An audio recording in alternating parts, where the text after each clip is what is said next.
আসসালামু আলাইকুম। কেমন আছেন সবাই? আশা করি ভালো আছেন। দেখেন, প্রায় এক সপ্তাহ এক সপ্তাহের মধ্যে প্রায় ৫-৬ জন মানুষ মারা গেছে। কেউ গলায় ফাঁসি দিয়ে, কেউ গুলিবিদ্ধ, কেউ ঘরে আগুন লাগায়। যেমন লক্ষ্মীপুরের ঘটনা, ঘরে আগুন লাগায় মারা গেছে। প্রতিহিংসার রাজনীতি। যাই হোক,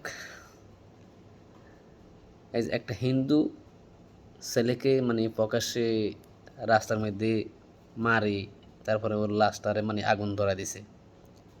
এটা কি উচিত হইল? আপনার বিবেকের কাছে প্রশ্ন, এটা কি উচিত? উনি কি বলছে না না বলছে এটা তো জাস্টিফাইড করার দরকার ছিল না। ওনার একটা বাটন মোবাইল চালায়, বাটন মোবাইল, আর অ্যান্ড্রয়েড মোবাইল চালায় না। উনি একটা বাটন মোবাইল চালায়, আর উনি একজন গার্মেন্টসের চাকরি করে, গার্মেন্টসের স্টাফ। যাই হোক, যদি উনি কোনো কিছু ভুলে থাকে, তাহলে দেশে কানুন আছে, আইন আছে। এমন না যে কানুন তোমাকে দিয়ে দিছে যে স্বাধীনভাবে মানুষকে মারে, একটা মানুষকে মারে, তারপরে ওনার লাশের মধ্যে আগুন লাগা। এটা কোনো পৃথিবীর কোনো কোনো দেশে নাই, পৃথিবীর কোনো দেশে নাই এসব কানুন। শুধু একমাত্র বাংলাদেশে মারামারি, কাটাকাটি। আর কত হইলো, বাংলাদেশের মানুষ বেশি বাল ফাঁক না,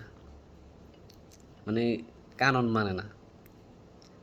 বিদেশও সেম অবস্থা, সৌদি আরব যান না, সেম অবস্থা বিদেশে। কোনো কানুনকে শ্রদ্ধা করে না। ওই ছেলে যদি অন্যায় করে, তাহলে পুলিশ আছে, প্রশাসন আছে, এরা দেখবে। আর দ্বিতীয়ত কথা হলো কি, আমাদের দেশের যে কানুন একদম থার্ড ক্লাস, একদম থার্ড ক্লাস কানুন, বুঝছেন? সব হলে পুলিশ, নিচে চৌকিদার হইতে শুরু করি সবাই। দেখেন, ওই লোকের বাড়িতে সাংবাদিক গেল, কত মানুষের কান্না আজহারি, ফ্যামিলির।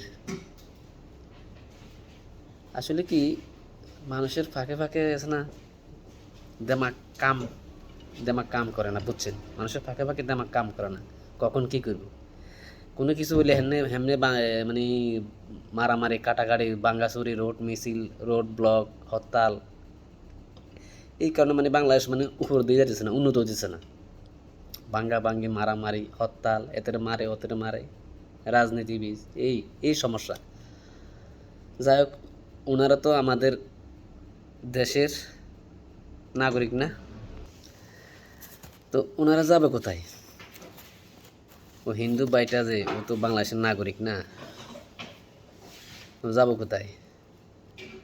এখন বাংলাদেশের মানুষের কোনো নিরাপত্তা নাই। বাংলাদেশের মধ্যে মানুষের কোনো নিরাপত্তা নাই। এতের মারি ফেলা, ওতের কাটি ফেলা। এটার সুস্থ বিচার চাই, আর এটা তীব্র নিন্দা জানাই। এটার সুস্থ বিচারক যারা এটার সাথে জড়িত, তাদেরকে আইনের আওতায় আনা হোক। যারা এই ঘটনার সাথে, যে হিন্দু যে ভাইটাকে মারছে, এটার সাথে যারা জড়িত, তাদেরকে আইনের আওতায় আনা হোক। কারণ ভিডিও তো সবাই দেখছে না, সোশ্যাল মিডিয়াতে যে মারি, তারপরে আগুন লাগাই দিছে গার্মেন্টে। এই ঘটনা অত্যন্ত দুঃখের বিষয় বাংলাদেশের জন্য। কেন এগুলো কিন্তু সোশ্যাল মিডিয়াতে প্রচার হয়। এমন না যে বাংলাদেশের বিদেশে মানুষ দেখে, বিদেশি মানুষের মধ্যে, বিদেশে যতগুলো ওয়ার্ল্ড আছে, 256টা কতটা ওয়ার্ল্ড আছে, সবাই কিন্তু কি সোশ্যাল মিডিয়ার ভিডিও দেখে। দেখি মানুষের যে মনে করে যে এটা কোন দেশের ভিডিও, কোন দেশের মানুষের মনে করে বাংলাদেশ।